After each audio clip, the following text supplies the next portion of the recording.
All right. In three, two, one. Hello, and welcome to episode 223 of the WrassleCast. I'm your host, Don Delarente, and I'm joined by my SmackDown Matters correspondent, Miss Didi Jonet. Hey, friend. What's going on, friend? Not nothing much. How you doing? I'm good. I'm good. Hey, we haven't asked you this question in a while. Okay. What you got in your cup for the distraction finish drinking game? Um, well, because I have turned my life over to a version of keto, and because I had a rum and coke. No, no, let me not lie. I had a Jack and ginger, then I had a Jameson and ginger, and I had a margarita before that. Um, so yeah, that was all the alcohol I can have in a week. So I don't have Oh, anything in my cup except good old H2O. okay. Okay. So how's the this is like Stone Cold Steve Austin's podcast. How's your diet going? How's the keto working out? Keto was real good until I drank the damn Jameson and ginger. Everything was going wonderful until I did that. So that's the other reason why I have to have the water, because. But before that, it was great. Yeah. Uh, DDP would be proud. Yeah. okay. All right. And returning after a couple of week hiatus, it's none other than the Rawcast broadcast journalist himself, Magnum Prime. What's going on, G? Good to be back. Just waiting on the next politician to turn up in blackface. Yeah, it seems like it was a thing because they did some digging, and yeah, some people in the UNC back in the '80s were in that blackface too. So doesn't seem like it was an isolated incident. It's quite popular. I mean, even in wrestling, we had Piper who did at least half of that. He did half of blackface back in the day, Yeah. but he didn't go full blackface. You don't go full blackface. Roddy Piper being the conscious one about it all. The irony. So we'll talk about what happened at halftime of the Super Bowl to start the show out. That is Sunday Night Heat. So, Miss Didi Jonet, did you watch? I just want the WWE to know that their schedule is a lie, and they lie a lot. So yeah, I watched it. I found it eventually. Because what I'm talking about is it said it started at 8:15. It started a little bit before that. But if you click on the 8:15 when it was supposed to start, there was no show. So you had to click on the thing that was supposed to have ended but hadn't. I'm being dramatic, but I like it when my technology is easy, and it wasn't easy. So I don't like it. But I watched it, and it was amazing. Magnum But it Prime? just took effort. Oh, I got you. Yeah. Magnum Prime, how about you? Yeah, I watched it. I enjoyed it. I did catch it on YouTube after I guess they had like 6 hours of the streams for NXT, which I thought was pretty cool. Yeah, yeah. Apparently, the rumor is that, Fox is trying to get more content than just SmackDown, and everybody's pointing to NXT being the thing that gets moved to FS1 or one of these other Fox networks. So this might have been like their test run Oh boy. to kind of get everybody like acclimated to it. And if you're going to do something like that, that's pretty smart. Try them out there at the Super Bowl because there's going to be as many people watching TV as possible in one day. And if you can get a fraction of those people to watch your little 20-minute match, then that's pretty good. Yeah, it is, but I just hate to see Vince get involved with it. Hopefully they'll keep everything the same. They'll just be like, the only thing that'll be different is it'll just be broadcast on a different station than we're used to, and maybe on a different night. But hopefully they'll just keep letting Shawn Michaels and Triple H and whomever else down there kind of keep running it to themselves. But the Sunday Night Heat matchup was the Velveteen Dream, Ricochet, Aleister Black versus Adam Cole. Johnny Gargano and Tommaso Ciampa. It comes down to Ricochet and Adam Cole, with Ricochet kicking out of the Panama Sunrise.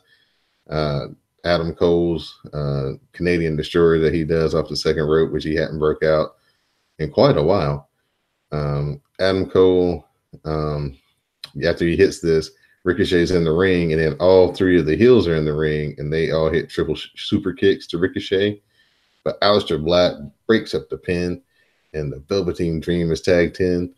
Adam Cole gets hit with the Black Mass, then he gets hit with the 450 splash before the Dream gets the pinfall with the Purple Rainmaker elbow drop for the win.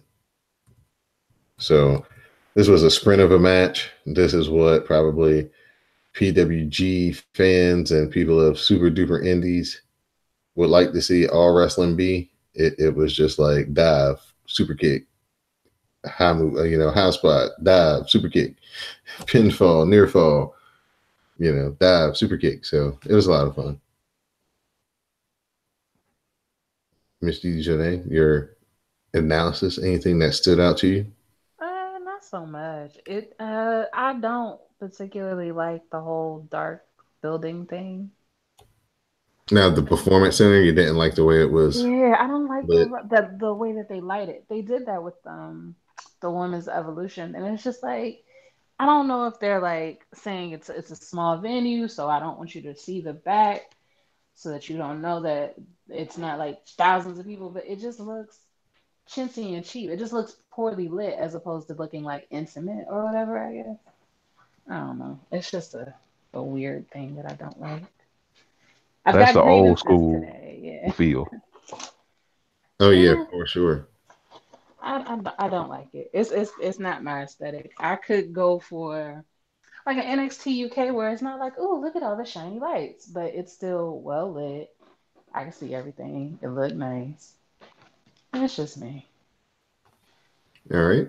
I'm picky. I'm a Virgo. It's not my fault. G Money, your thoughts on the showcase that these guys put on, and how everybody you thought performed in their role? I thought it was well put together. Um, it really worked for the amount of time that they had to work with. That I'm sure that was something that they considered, and I thought it was a success. Yeah, definitely for a 20-year anniversary, definitely worth the wait. And again, Velveteen Dream comes out on top of this thing. He had a very, very interesting week where he won the Worlds Collide tournament with the NXT UK, and 205 Live had a tournament at Access that they showed over the weekend on the network, and Velveteen Dream won that match. So won the tournament rather. So he gets to have a title shot against any champion that he wants at a NXT now. So that'll be something to watch for going forward. But cool event, cool showcase, and Velveteen Dream comes out in the Patriots colors, so he's a winner. Monday Night Raw was in Portland, so we're going to Washington Loop. It's black to start after the little WWF Forever thing, and before you even see who's in the ring, the fans are already booing. I was like, good Lord, this ain't about to be good. So it's Stephanie McMahon. She's in the ring. She gets interrupted by the man, Becky Lynch. She makes her way out to the ring. We look back at last week's segment from Raw, where Becky said that she was choosing Ronda Rousey to be her opponent at WrestleMania. Stephanie says that she's never seen anyone go toe to toe with Ronda and smile. Becky says that why wouldn't she be smiling when she won the Royal Rumble and headed to WrestleMania? Well, she's going to slap Ronda's head off. Didi, how do you feel about this promo so far? Big fan, big fan, big fan. Stephanie replies that no one wants to see Becky do that to Ronda more than her, but notices that Becky isn't walking too quickly, and that's how she's doing. Then we get a look at the end of the Royal Rumble match where Becky gets injured. Stephanie says that Becky's all heart, but she has yet to seek medical attention. Becky says she doesn't want to deal with the doctors, and Stephanie reminds her on the situation when Nia Jax broke her nose. She says she can't let Becky compete if she isn't medically cleared. Becky sees what's happening and says she's not moving for anyone. She struggled to get to this point, and Stephanie doesn't know anything about struggling, and she's never had to struggle for anything in her life. She's just another daddy's girl who's never had to fight, trying to stop Becky from fighting for everything. Becky says she has fought every step of the way to get her WrestleMania match, and no doctor is going to take it away from her. Stephanie says that Becky earned the match, but it's a liability if she isn't cleared. She says Becky can be cleared as long as her knee isn't worse than it seems. She promises it isn't a plot, but is concerned for Becky's health. She threatens to suspend Becky until she sees a doctor. Becky says she won't do it, and Stephanie says she doesn't want to, but she has to suspend Becky until she does go see the doctor. So Becky punches Steph and tries to put her in a disarmor. The officials and referees come down to the ring, and Becky's eventually pulled away from Stephanie. Um, but before that, right when they're pulling her away, Stephanie like kicked her in the knee. So Becky has trouble standing, and she slowly walks up the ramp. So we'll stop here, give some analysis on the in-ring promo. G Money, how'd you feel about Stephanie and Becky going toe to toe, face to face here on the mic? Yeah, I thought it was cool, but again, I've seen this before. I saw this, about 20 years or so ago, with another McMahon in the ring. So it wasn't fresh for me, but I kind of see where they're going with this. So I'm gonna put up with it. I'm gonna shut up, sit back, enjoy the show. All right. Miss Didi Jonay. Mm. Well, my mother didn't let me watch Raw 20 years ago, so this is very new to me. It's great. Um, as long as Becky's there at WrestleMania, I don't particularly care how this goes. So I'll just wait and see. All right. So we come back from the commercial break, and Becky is walking through the backstage area surrounded by the refs and the trainers when Becky sees Ronda Rousey, and the two come face to face. Ronda tells Becky that she tests the limits of her professionalism every time she sees her, but she will keep her cool because she has matches and pay-per-views to sell. Oh, bitch.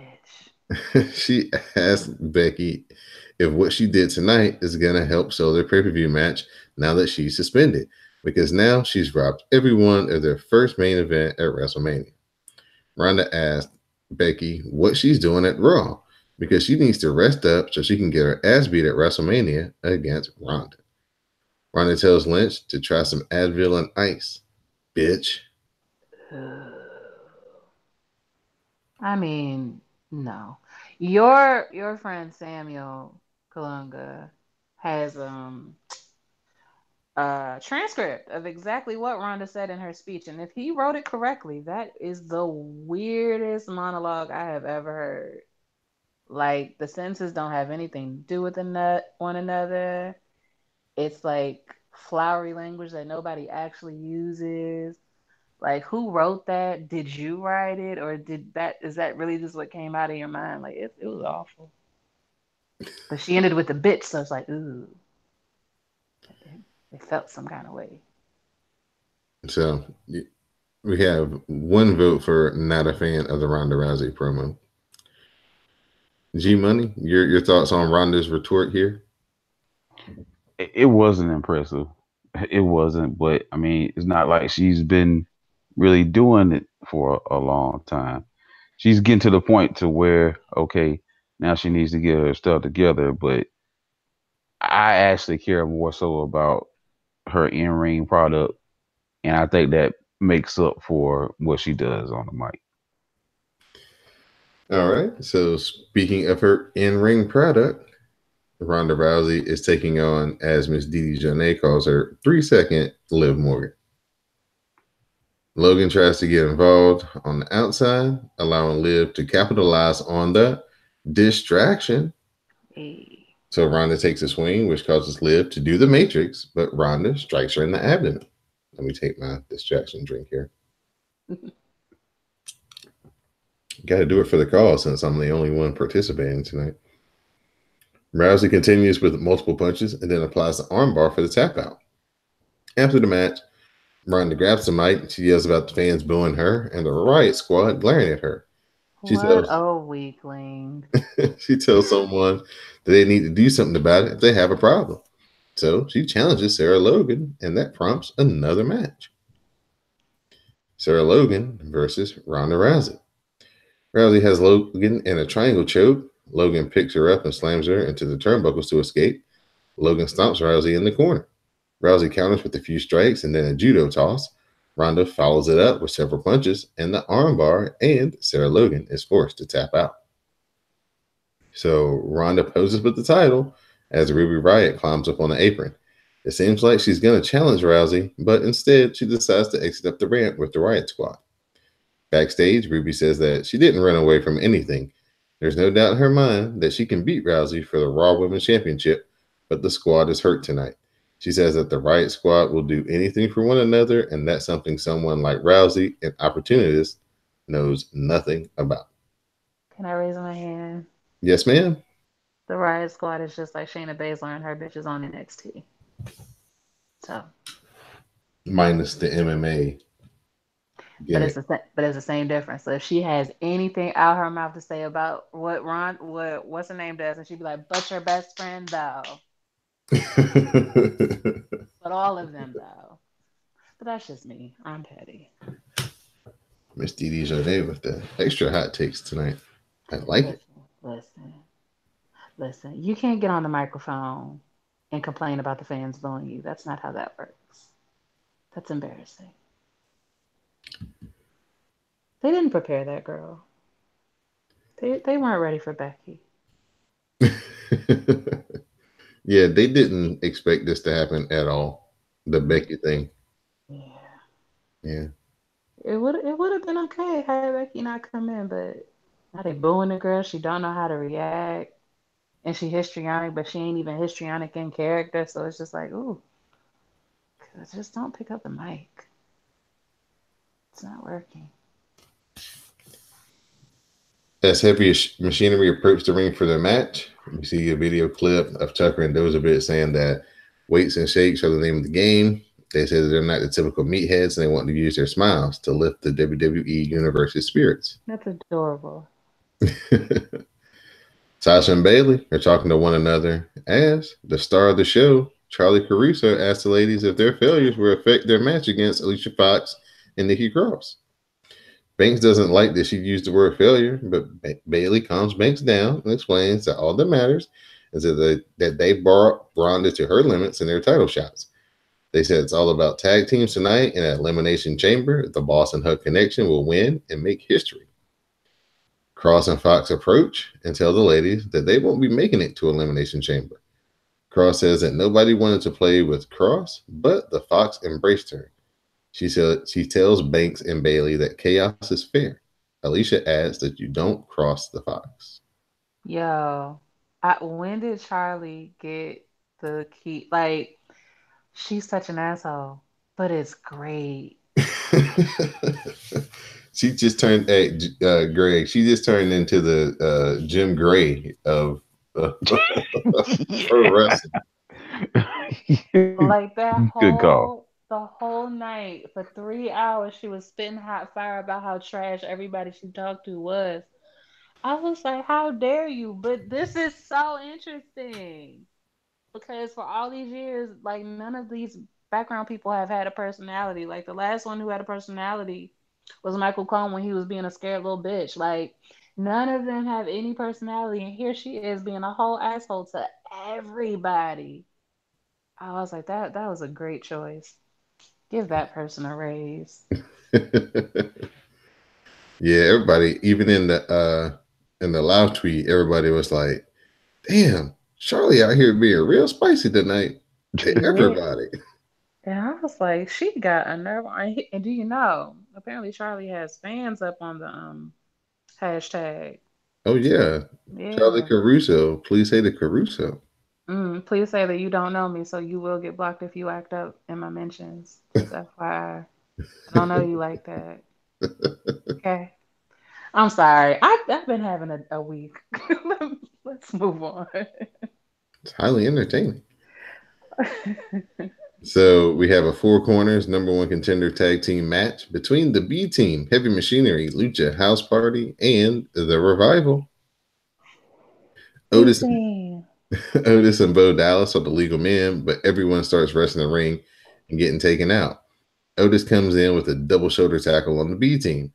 Otis hits a big splash on Bo in the corner and then the Caterpillar for a 2 count. Big Tucker Knight delivers a suplex to Axel and Dozovich slams Bo. Dawson tags in. He tries to pin Bo Dallas, but he only gets a 2 count. Wilder tags in, and the Revival hit the Shadow Machine, and we get the 1-2-3 on Bo Dallas and the Revival. After they said, hey, we want about this joint, they win, and they are the new number one contenders for the tag team titles. Nice. G Money, squeaky wheel gets the oil, huh? Yeah, we'll see how long this wheel spins, though.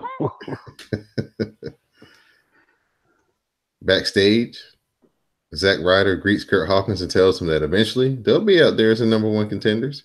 Hawkins reminds Ryder how toxic he is with all of his losses. Ryder tells Hawkins that WWE spelled his name wrong when he entered the ring last week. He said he'd been here for 13 years. They spelled my name wrong. And he says that his point is he's a loser, just like Kurt Hawkins. He says that it won't be for too long because they were once the tag team champions and they're going to end the losing streak together. Good luck.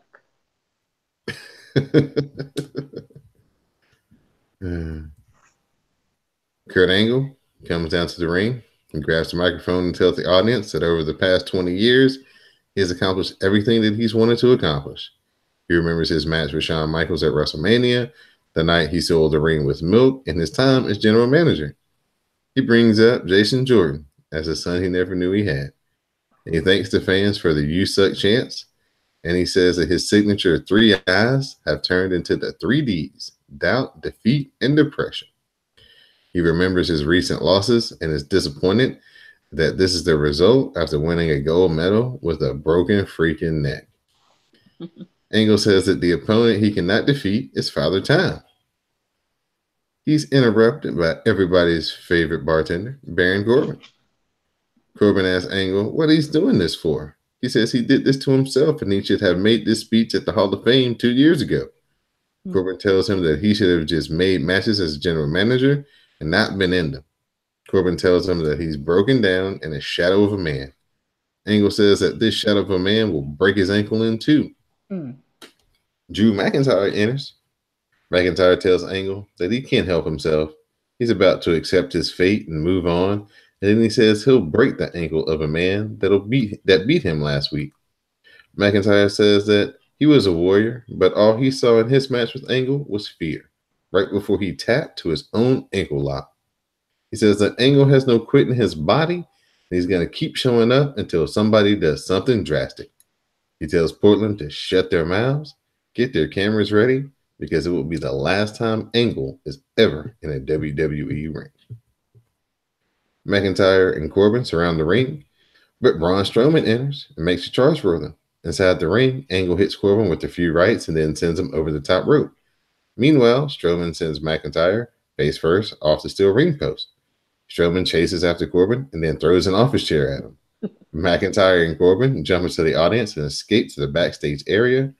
And the announcers mentioned how Angle seemed like he was going to retire, but we still don't really know what the point to what his promo was. All right, Ms. Dijonay, I know you're highly entertained by Braun throwing furniture. It's been a while since we've seen him do that. Yes. How'd you feel Kurt Angle presenting himself here? I really like the salt and pepper in his beard. It's giving me all of the things that I need. Yeah, that's about it. So, G, how long do you think they can keep diverting Drew McIntyre away from the main event title picture? It seems like they keep pairing him up with Baron Corbin, giving him little detours instead of. Seems like he's destined for the main events, but maybe it's going to be the end of this year, or maybe next year before he starts, really competing for the title, huh? Yeah, I mean, it'll definitely have to be after the belt is, removed from Brock. So I can understand why they're waiting, but yeah, his time should definitely be coming because But if he they want to make he's a baby face, though, you just keep the belt on Brock, let him go through one more cycle, and then beat him at SummerSlam. Whoever that is will be the biggest baby face in the company. yeah, but who? Braun. I mean, they could, but he's come up short so many times before, and his look bad. It wasn't like it was close. It's kind of like he was outclassed. But I mean, I don't know what happened. I don't know if it was something to where he was getting punished or they felt like they couldn't trust him. But I mean, it's kind of ridiculous that he's had to wait so long. But I don't know if Brock really wants to wait that much longer. So Brock's a I guess mercenary, it's just man. mine. Look here, if that test don't come out right when he gets close, you know exactly where he gonna be, right? That's true. All right. So we'll see. Keep an eye on later in about 2 more months or so. They should be getting ready to do that because he's supposed to fight in July. So they got to start getting that stuff in. We see a video package recapping Seth Rollins' victory in the Men's Royal Rumble match. And then his confrontation with Brock on Monday Night Raw. Then we get the image for the Universal Championship match at WrestleMania 35, Brock Lesnar versus Seth Rollins. We'll have a news alert right here. Seth Rollins is dealing with a back injury, so he is not cleared to compete. So that's the reason why he was not at Monday Night Raw. But it's actually a good thing that he is hurt because it would not make a lot of sense for him to be on TV after he just took 6 F5s. So kept him from making illogical choices that he couldn't wrestle. So Bailey, she's entering the arena. They're coming out to their music, and Nikki Cross and Alicia Fox attack her. They drag Sasha Banks out from the backstage area. The two women pummel and beat them until Bailey starts to fight back. She tosses Nikki Cross off and then mounts Alicia Fox, and then she starts throwing multiple punches. Nikki Cross comes back, and the two women ram Bailey into the screen on the stage. They toss Bailey down the ramp, then they continue the assault on the down Sasha Banks.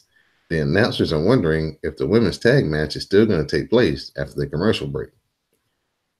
So we're getting the match at Sasha Banks and Bailey versus Nikki Cross and Alicia Fox to qualify for the women's tag team title match at the Elimination Chamber. Bailey fights out of the tree of woe, but Nikki connects with the Bulldog for a 2 count. Nikki kicks Bailey out of the ring and then knocks her down with a crossbody off the apron. Then Nikki comes running after Bailey, but Sasha pulls her out of the way, forcing Nikki to collide with the ring post. Alicia Fox tags in, but Bailey rolls her up for the 1-2-3. So the Boss and Hug connection are moving on to the Elimination Chamber. All right, the news clip here is that, tell me if you heard this before, Sasha Banks is injured and she isn't cleared to really compete. So that's the reason why she ain't do nothing the whole match except for pull Bailey out the way and labor on the apron the whole match. Oh, So, really? I didn't yeah. even notice. So they're hoping that she'll be cleared next week and in hope of that she'll be able to make it to the Elimination Chamber. So I don't know what the backup plan will be if she can't make it, but they'll probably do the same thing where she gets taken out and not be able to make it into the match or something. So hopefully she gets better. I don't know what she's got, but yeah, they haven't said, so it may be a concussion. That's my first thought whenever they'll be like, she's hurt, but they don't release what is hurt. I truly didn't notice that she didn't wrestle in that match. Yeah, she didn't do nothing. Apollo Crews says that he's surprised that Kurt Angle was competing tonight, but he's glad that he is. Apollo says that the guy won a gold medal with a broken freaking neck, so he can have a few bad matches. Razor and Drake Maverick confront Cruz and tell him that Angle doesn't stand a chance tonight. Cruz asks Razor if he has to stick his hand up his puppet's ass to make him talk like that. Razor gets in Apollo Cruz's face, but Drake Maverick calms him down. G Money's favorite part of the night. The Road Dogg comes out, hype the crowd up, and do the classic DX intro. He gives Jarrett a nice intro as Jeff Jarrett music hits. Then Jarrett and Road Dogg get to sing Alone with My Baby Tonight. Elias interrupts and tells them that the song that they're singing is just like them. It hasn't aged well. He gives them a flurry of insults and says that he turned down the Super Bowl halftime show to come to Portland, a city who doesn't even have a football team. He explains that he was going to play a song for Portland, but they're not worth it. Elias tells the Road Dogg and Jarrett that they can keep up with the nostalgia act, but it doesn't change what WWE stands for. Miss Didi, this is where you're supposed to say. Oh my gosh, I am so sorry. It stands for Walk with Elias. Oh, thank you. You're welcome. Jarrett says, "Hey, Chico, don't sing it. Bring it." Jeff Jarrett versus Elias. Elias goes over, knocks out the Road Dogg on the outside of the ring. The distraction allows Jeff Jarrett to gain some momentum, and he connects with a big clothesline, and then he does his leg attack on the ropes. Jarrett struts and connects with an enziguri. Road Dogg is on the apron. He gets knocked down by Elias again. Elias connects with the drift away, and he gets the pin on Jeff Jarrett. After the match, Road Dogg comes in. He strikes Elias with his signature flurry of punches. Jeff Jarrett brings in the guitar. Road Dogg tells Elias to suck it as Jeff Jarrett whacks Elias with the guitar. It didn't break though. Yeah, he picked up the wrong guitar. What? Oh, it broke. It broke like a little bitty sliver on like the very bottom part.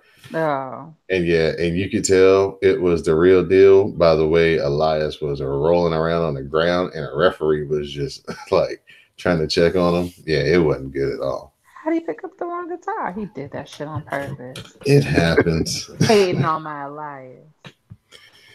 It happens from time to time. His guitar skills are trash. Good thing they don't hit him over the head no more with it, because that really would have been bad. Ask Jake the Snake about that. Yeah, I was about to say, wasn't that Jake the Snake who took that and it went bad on him? Yeah. So backstage, Dana Brooke tells Natalya that she's really sorry about causing them to lose the tag match last week on Raw. Dana says that tells Natalya not to give her the silent treatment. She becomes frustrated and then tells Natty that she's going to ask Vince McMahon for a one-on-one match with her next week to prove herself. As she leaves, Natalya pulls out her earbuds and looks confused about what Dana had to say. So, Didi Jonay, let me talk to you about something for a second. Yes. Something looked different about Natty. Yes. I don't know what it was. Maybe because she was in her regular ass clothes and not her ring gear with her hair and her wrestling attire. Look, it might have been the lack of cat ears. Maybe not the big jacket, so she didn't look like her shoulders were huge. Or maybe she just got a different makeup artist. Or maybe she had some surgical injectable help. I don't know. But she absolutely looks different. I think she looks better. Yeah, I was like, okay, Natty, here we go. It might just be regular clothes, hair down, no cat ears. Sometimes it's simple stuff. But yeah, Right. She definitely looked really good on Monday. All right. Poor Dana. Poor Dana. First of all, don't talk to people who have their back to you. Weirdo. Eye contact. That's what matters in life. Backstage, Finn Balor says that the Irish are stubborn when wounded. He says his elbow is hurt from Lesnar, his ribs are hurt, but he's still here to fight for the title.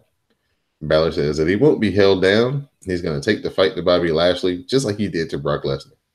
He says he'll be taking the Intercontinental Championship, and then Finn enters the arena. We see replays of his match with Lesnar at the Royal Rumble and the attack by Lashley the night after. Leo Rush gets on the mic and tells Finn that he's out here looking like a mummy with his ribs taped up.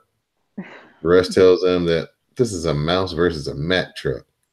Lashley then grabs the mic and then says that Finn, he couldn't beat Lesnar, and yet Bobby Lashley is better than Brock Lesnar. He says that he needs to start fighting people his own size, and instead of a title match tonight, he has to face Leo Rush. If he's entertaining enough, Bobby says that he will give Finn a title match. Finn Balor versus Leo Rush. Before the match can even begin, Lashley cheap shots Finn and drives him into the turnbuckles. Lashley continues the attack until he finally grabs his title and leaves the scraps for Leo Rush. Balor connects with the sling blade. Balor tries to follow it up, but gets rolled up for a 2 count. Leo Rush keeps on the attack and then goes for his huge frog splash. Finn dodges, then he gives him the shotgun drop kick into the corner turnbuckles. Finn then scales to the top rope. Finn hits the coup de grace, and he gets the 1-2-3.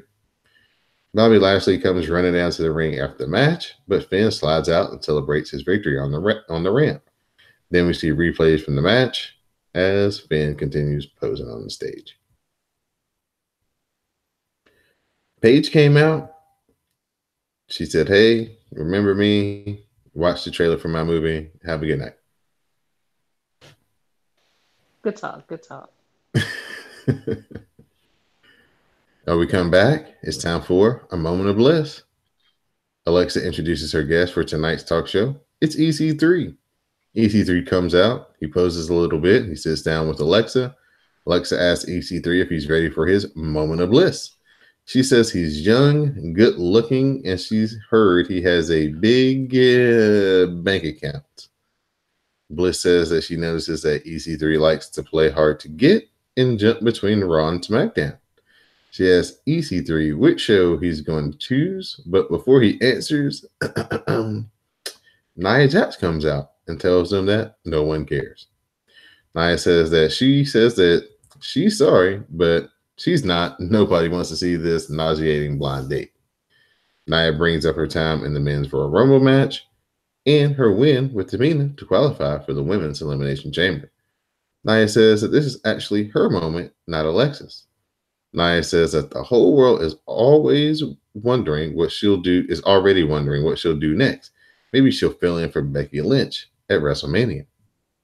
Dean Ambrose music hits and he comes out onto the stage. He says that he's sorry. He doesn't really want to be out there, but he says he must say something to Nia, and that is, it's obviously that she has a huge crush on him. Ambrose says that it's okay. She doesn't know how to handle his raw sexual magnetism, but he wants her nowhere near him. He asks EC3 who he is and then knocks the microphone out of his hand. Ambrose says that he's going to take over the interview, and he asks EC3 lightning round questions. He was like, EC3, what happened to EC1 and 2? He was like, do you like Creed? You like Creed. Ambrose asks him why he walks around like a mute Chippendale dancer and never gets inside the ring. In response, EC3 punches Dean Ambrose in the face. So EC3 versus Dean Ambrose. Ambrose gets hit with a back elbow and a flying forearm. EC3 gives Dean a variation of an STO. Ambrose comes back at EC3. He pulls Ambrose in a jackknife cover, and EC3 gets the win. So, I speculated when Dean announced that he was, not going to sign, how were they going to use him? Were they going to take him out? Were they going to set him up to be in an angle? Or were they just going to beat him in the smithereens? Well, looks like he's about to be one of the highest paid jobbers ever in the WWE for the next few months, huh? Hey, why not, man?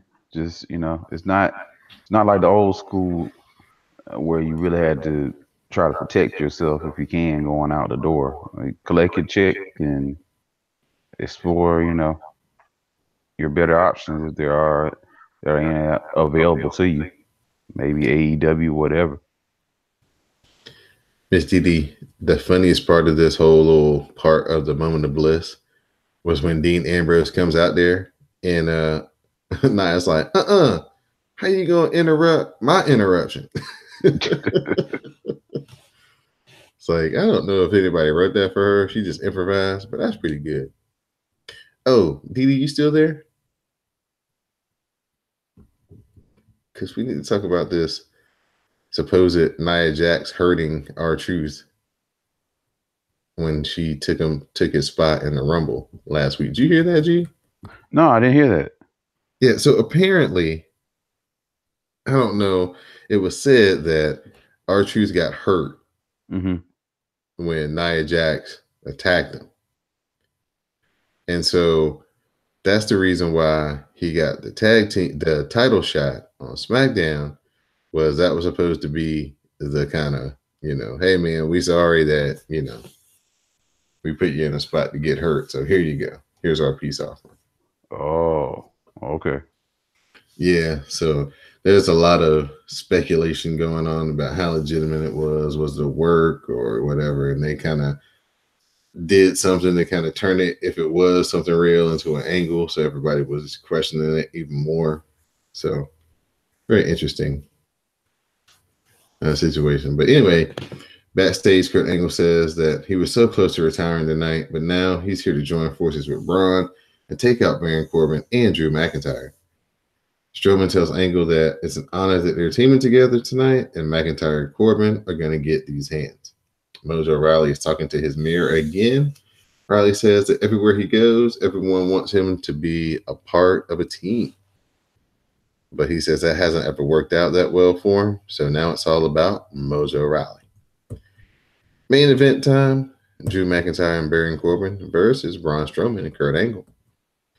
Angle finally gets tagged in and delivers a series of German suplexes to Corbin and McIntyre. Angle goes for another German on Corbin, but gets back into the turnbuckles. Angle hits an angle slam for a close 2 count on Corbin. Strowman takes out McIntyre with a shoulder tackle and then attacks Corbin. The ref rings the bell for the DQ since Strowman was an illegal man. Strowman goes after his opponents on the outside of the ring, but gets Claymore kicked in the face for his trouble. They slam Angle into the ring steps and start picking things apart, putting the base of the steps inside the ring. They go for a double choke slam to Angle on the steps, but Strowman interferes and gives choke slams to Corbin and McIntyre on the steel steps. Angle and Strowman stand tall as your show comes to an end. So that was your Monday Night Raw for this week. That was a weird disqualification, though. That finish, G. You ever seen a disqualification like that? I can't remember one. Where it's all hell breaking loose, and then all of Exactly. a sudden the ref was like, "Hey, man, don't do anything to him. I'm going to have to disqualify you, huh?" After all this stuff that you just witnessed go on in this match, now if I just and then he hit him, and then of course they called the match. Like, what? I guess in theory, that probably has happened when somebody's gotten hurt, though. And the guy, he really can't continue. And then the ref probably just, came up with something like, yeah, let's get this over with. Right, right.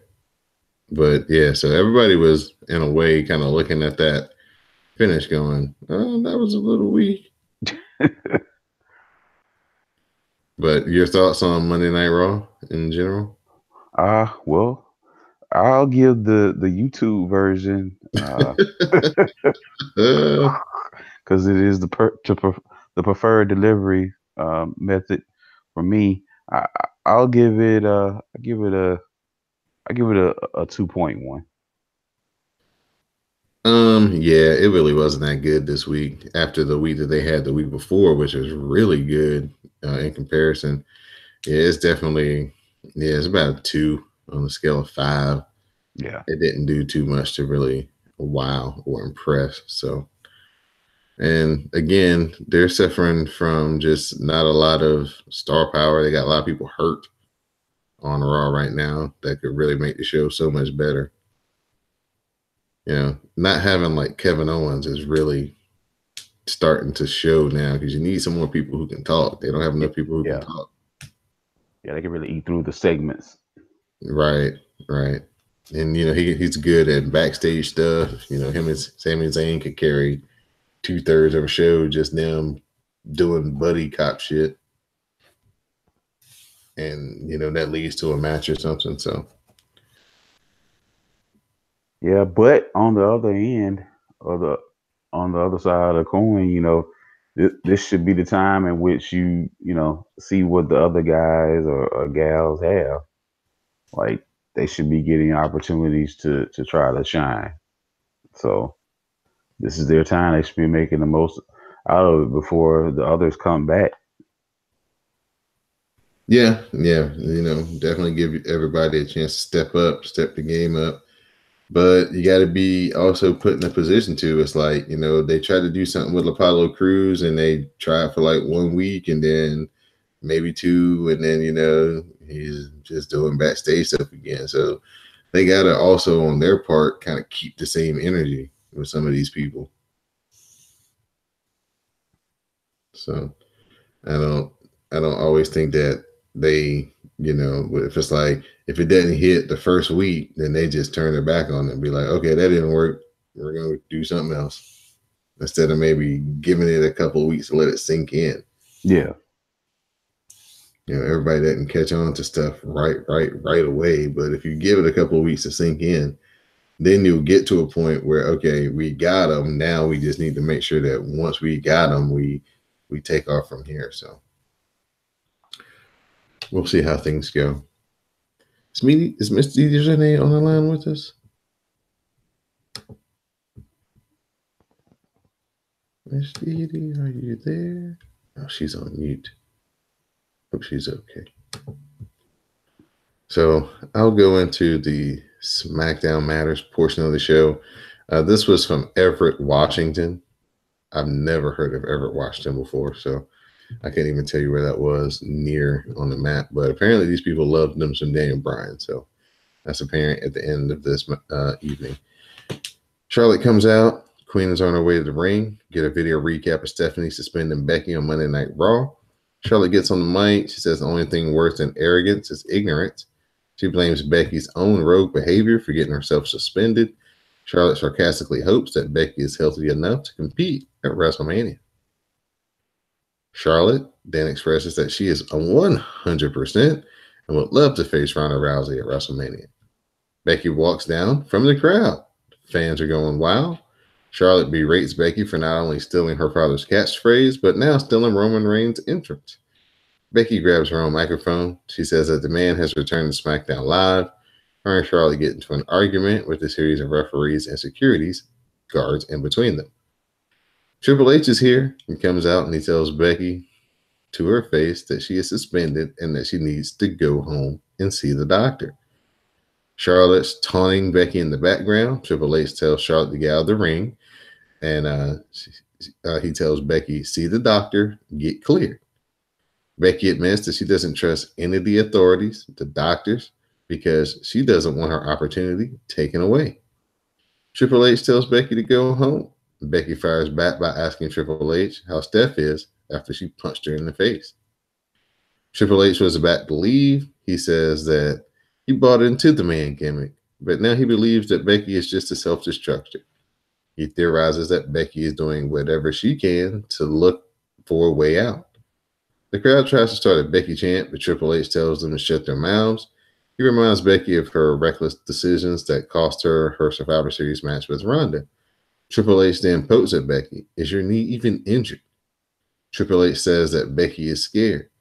Scared not that the doctors won't clear her, but scared that she will be cleared and Ronda will expose her as a fraud.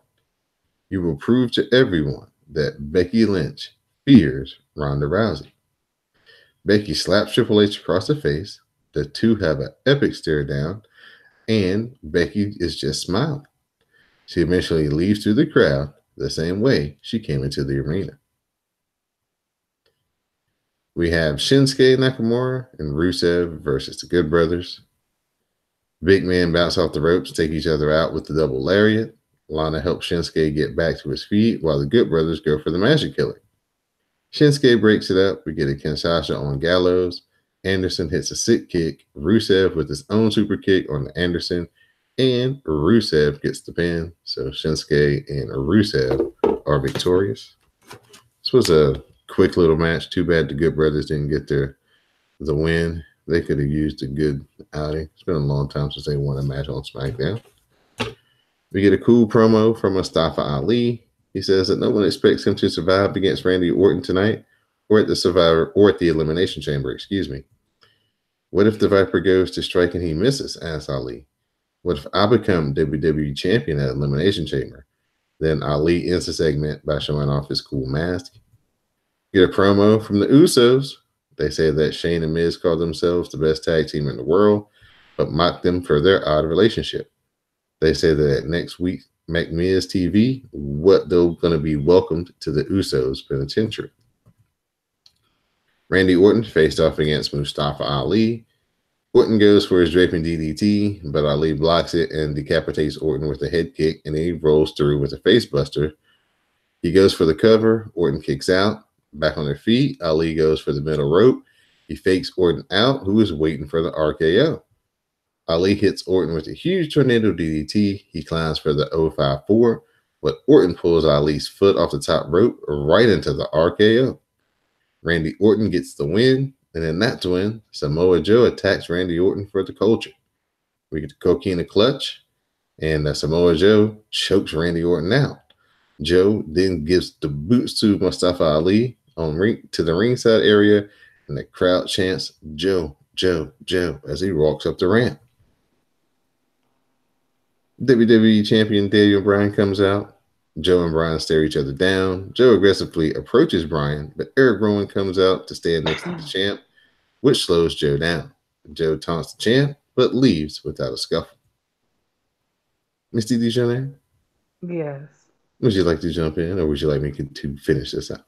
You can come in. I'll jump in when you least expect it. Okay.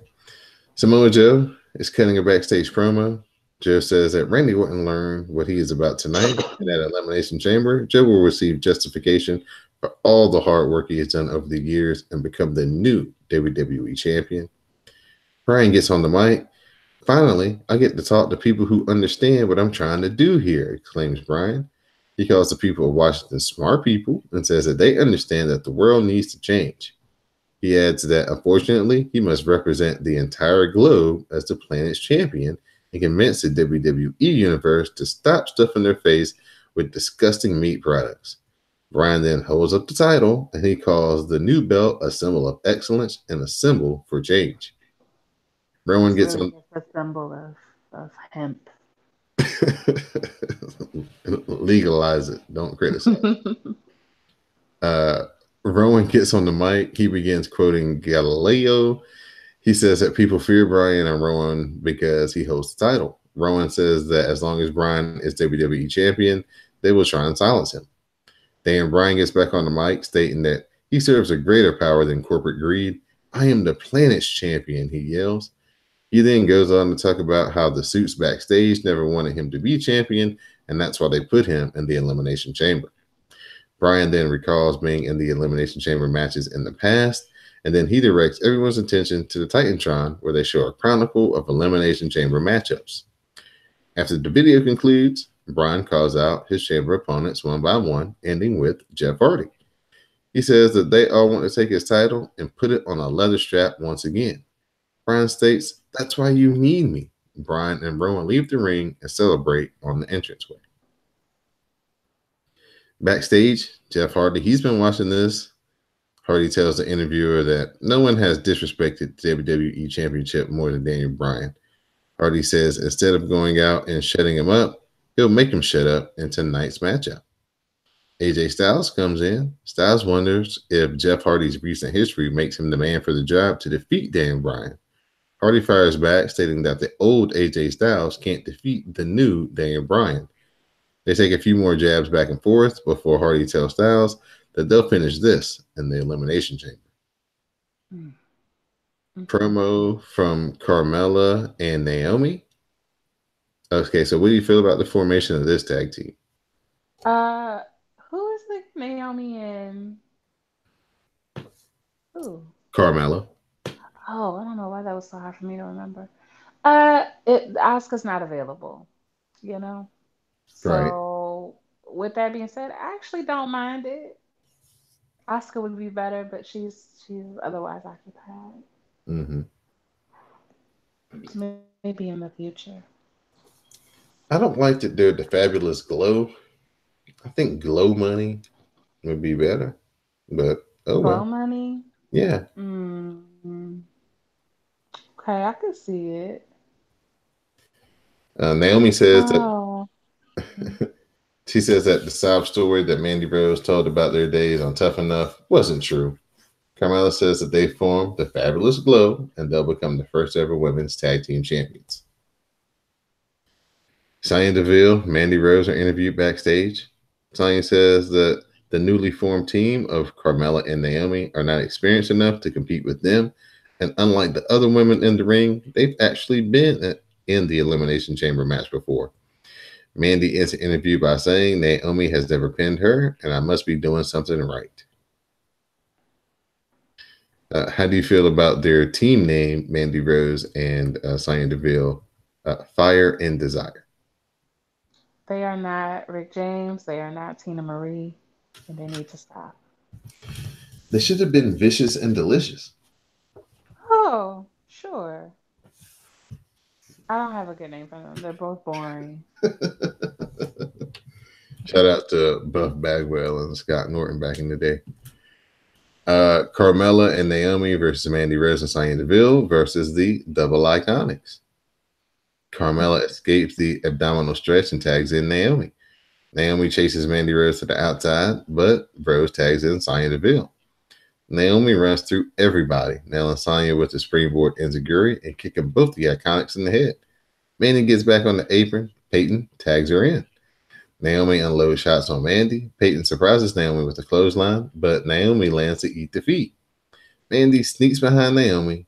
She does Ciampa's uh, finish, the fairy tale ending, or the Pinchy Loco if you watch New Japan, or the Angel's Wings if you're a Christopher Daniels fan.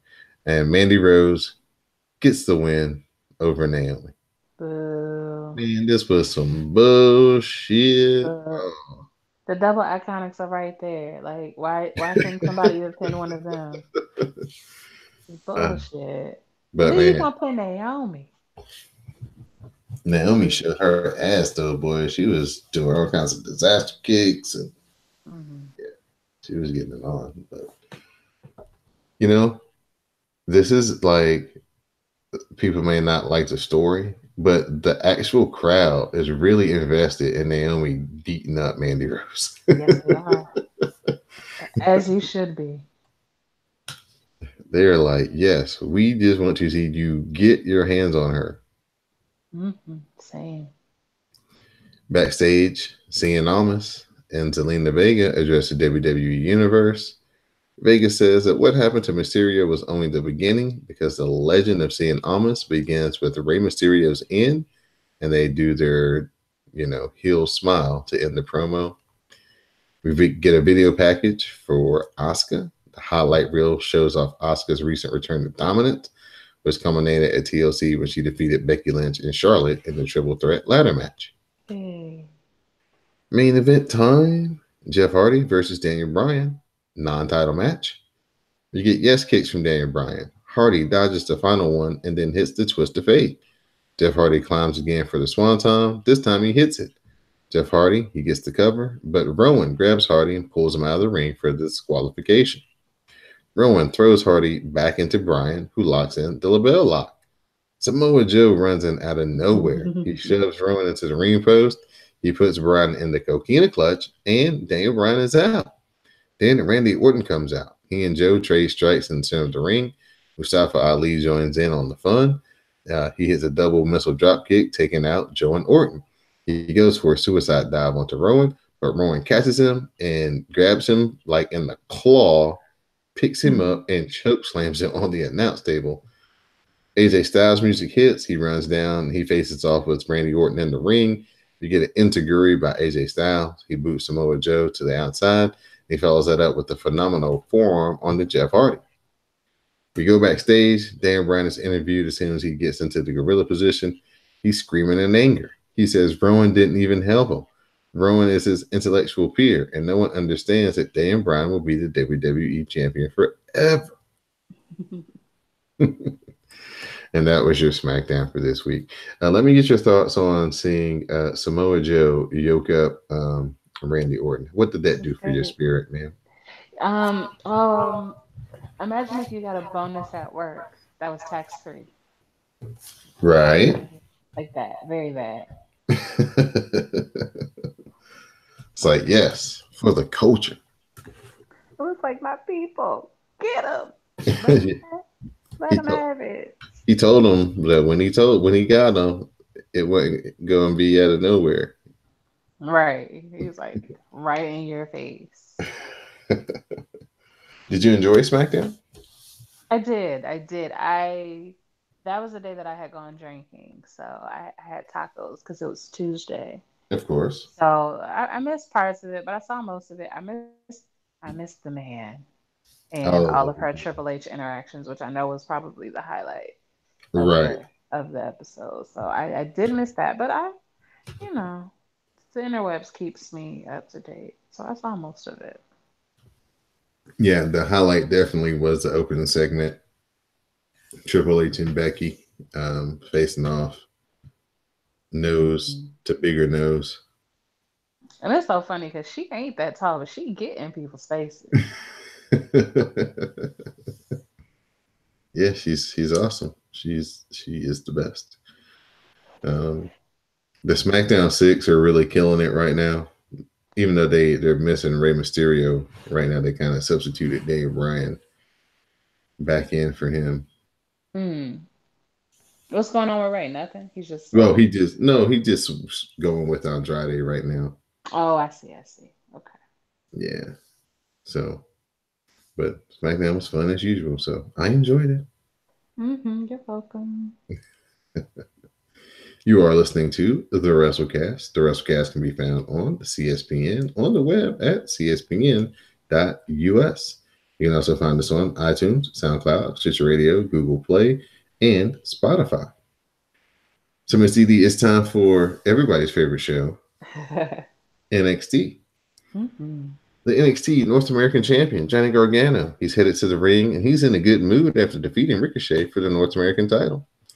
Champ says that he feels validated and Johnny Wrestling is back. Then NXT champion Tommaso Ciampa comes out. Ciampa stomps on his ramp. He says that he's here to celebrate Gargano's moment. Ciampa said Gargano listened, followed the champ's lead, and now he has that title. We own the world, Ciampa says. He goes down memory lane and says that this is everything they worked so hard for, and this is their moment. Gargano says that there is no our moment, and the only reason he came out at the end of TakeOver was to show him face to face he'll never need Ciampa. Velveteen Dreams music hits, and he strolls out to tell the champ, "This is cute." He says tonight is not about either of them. It's about the man who took over Phoenix by simply showing up.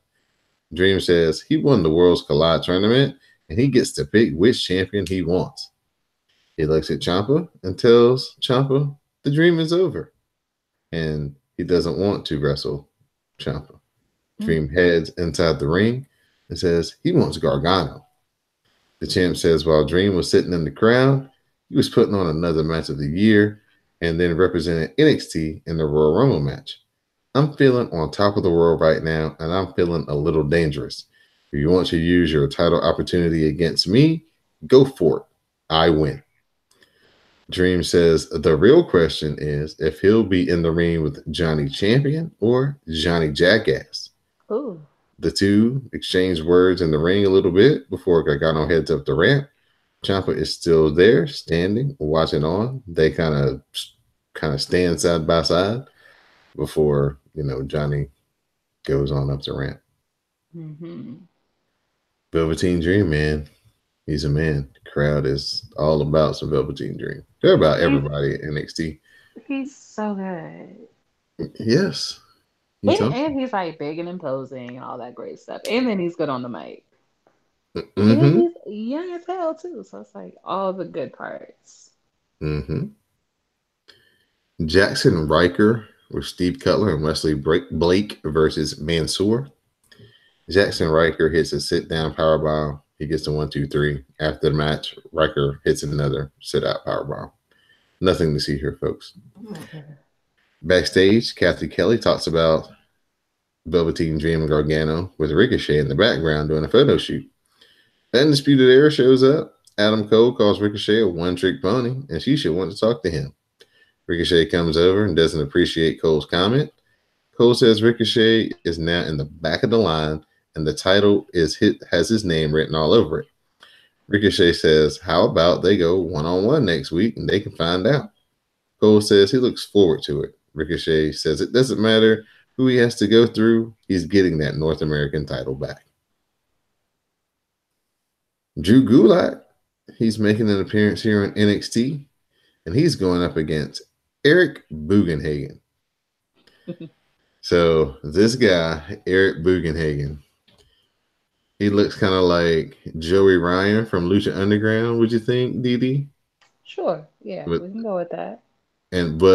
if my New Japan fans will understand, he has kind of the charisma that Juice Robinson has when he comes to the ring. And what made this dude unique was he was playing air instruments to his ring music. So he came out playing the guitar, electric guitar, air guitar. He was hitting the high notes. Then he was playing piano on the ring, on the ropes. He was using the ropes to play air drums. Yeah, he definitely used his. If you're going to be a jobber and, do what eventually happened to him, at least take your chance to stand out. And he definitely did. He got the crowd behind him. Absolutely. So Gulak hits Bugenhagen with the back elbow, a Northern Light suplex, an overhead release German suplex, and then the Gulak, and he gets Eric Bugenhagen to tap out.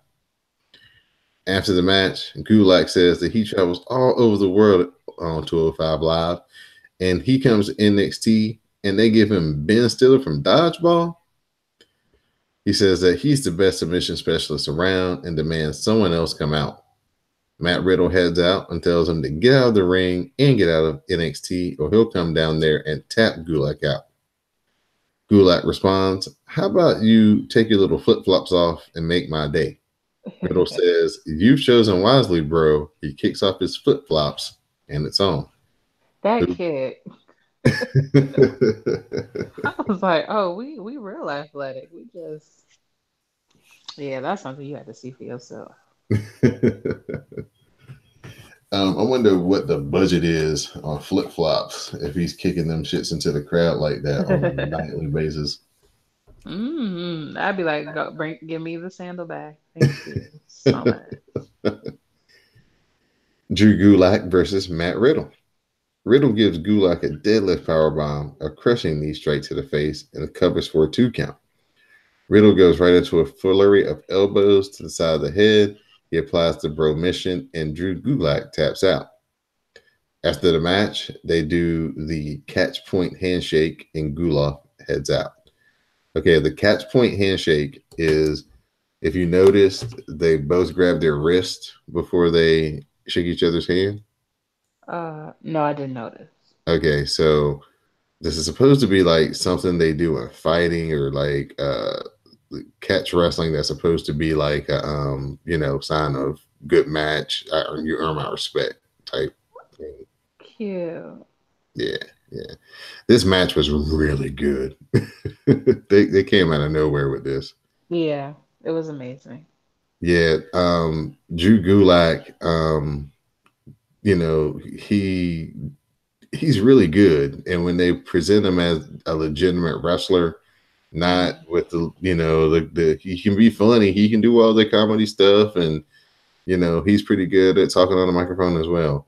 But if he, when they let him just be a true submission wrestler and go for the gusto like this, man, he's really good. Really, really good. So now we get our main event of the evening.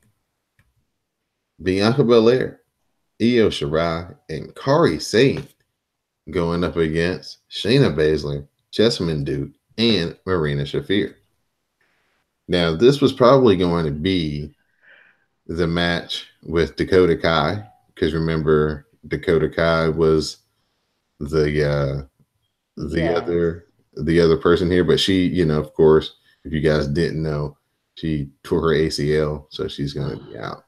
Oh, I didn't know that. Poor baby. Yeah, so it's unfortunate. Kairi Sane, she's looking to tag Io Shirai in, but Bianca Belair tags Kairi Sane instead.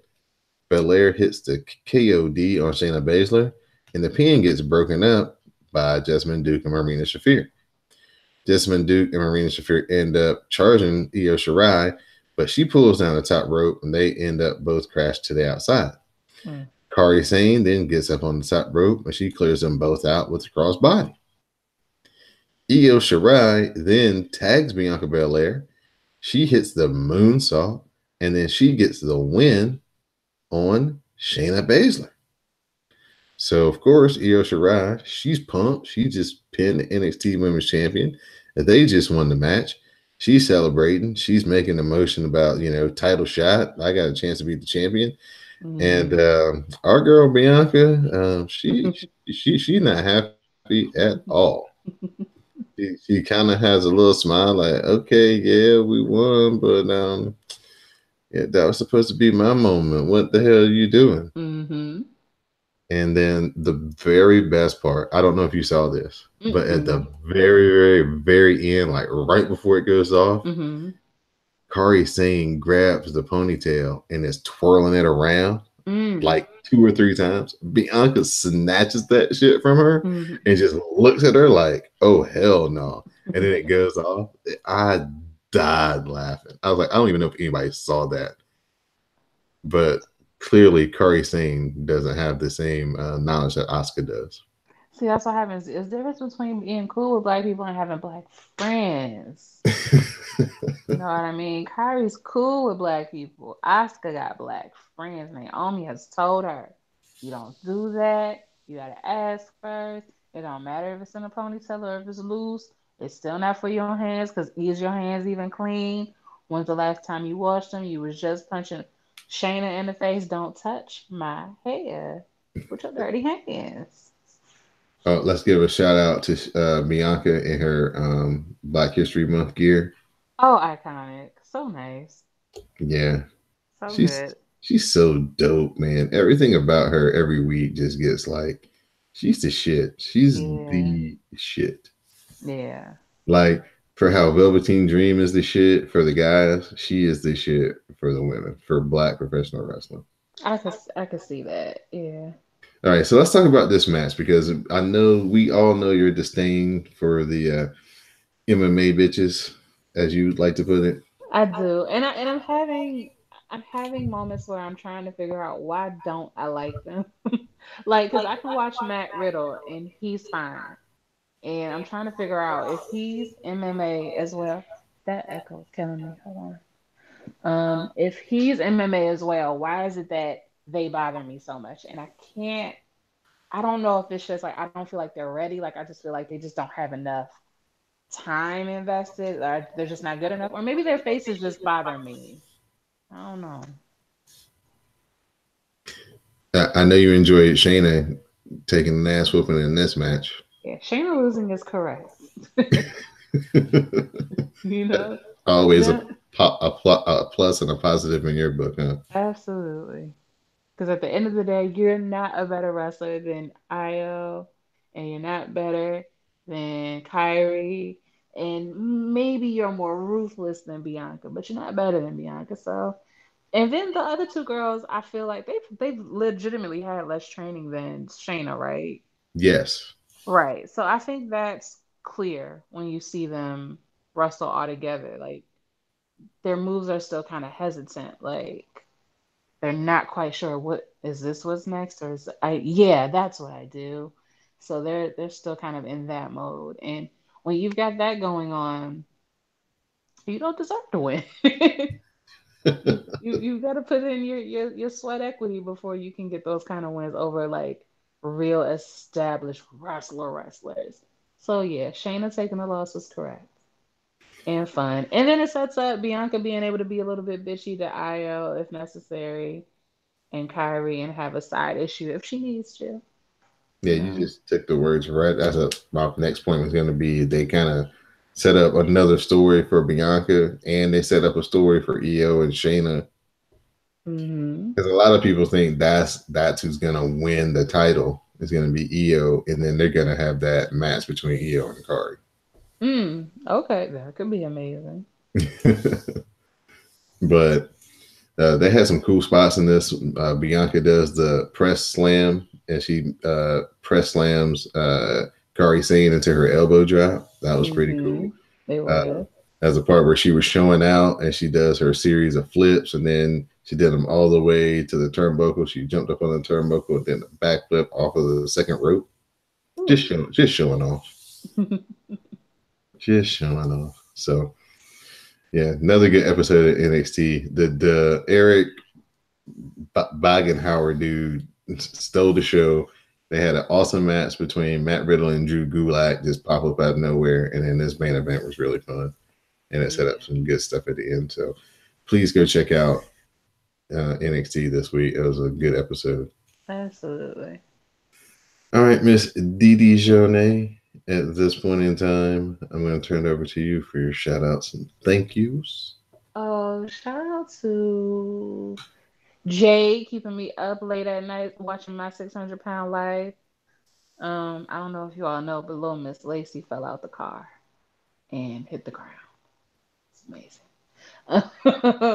Shout out to you, of course. Shout out to Greg, Sam. Shout out to Mel because Mel always gets shout outs. Shout out to all the ladies who are gonna end up going to Canada for SummerSlam. Jade can't go, which means we have to represent. And I believe that's it. Don't think I'm missing anything important. Yeah. All right. I'd like to thank Miss Didi Jonet for joining me this week. As always, I'd like to thank Magnum Prime for joining us, Sam as well.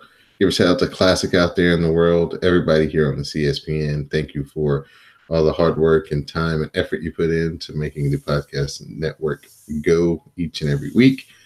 Please continue to support the Patreon page over on patreon.com/CSPN Media.